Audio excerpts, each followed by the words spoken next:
Yeah, the post-mobile era is an interesting term. It freaks people out because they think, wait a minute, I'm still getting my hands on mobile and it's over? No, not at all. We use the term post-mobile to talk about a new era where, inspired by mobile, we are bringing together all the buckets of media. So we've divided our businesses into TV and digital and mobile, and we need to knock down some of those walls. And mobile inspired that because mobile was very good at knocking down walls. It brought television and print and messaging and even office work together onto one device, and you stop thinking about so many divisions.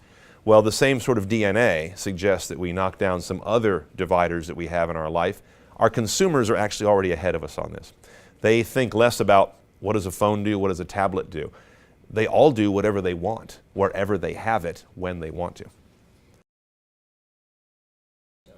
I think it's time, and this is heretic, but I think it's time to say mobile first as the bullseye, and then build other programs around it. Now that doesn't always fit, and that's really going out there. But we still think currently in terms of either digital first, traditional web, or television, and then we tend to have a mobile adjunct all the time on things.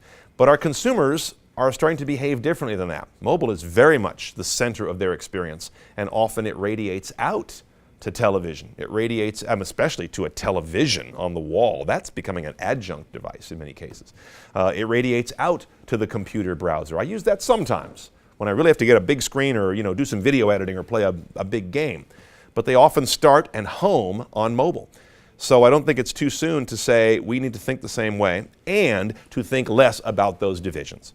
So yes, if you're looking today at a program and you have to put it into little buckets, at least make the main one mobile today. Try that. See how that changes your thinking.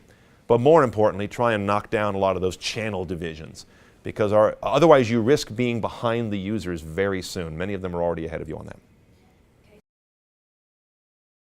I have 4 criteria that I look at when I judge a technology. It doesn't matter if it's hardware, software, service, doesn't matter. First of all, is it transparent? So when you're using it, are you kind of not aware that you're using technology? Second, is it intuitive? Is it easy to figure out how to use it, but also easy to figure out why I should use it? Because you've got about a second these days to get someone to decide, yes, interact with me.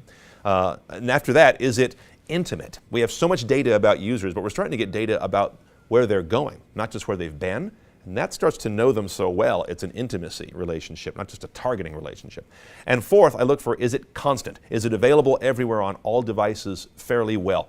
Because consumers now want everything everywhere, and they've gotten used to it. They've always wanted it. Now they're getting used to it actually happening because, again, mobile very much sort of started that. I can do just about anything I want to do on just about any screen I can get in front of, and that's constant.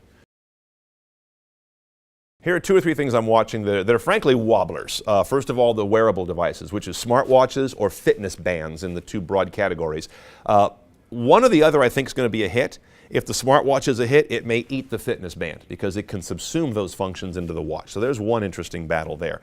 Another one is the glassware technology. Google Glass we think of, but we hear about Microsoft and other companies coming up with models very soon.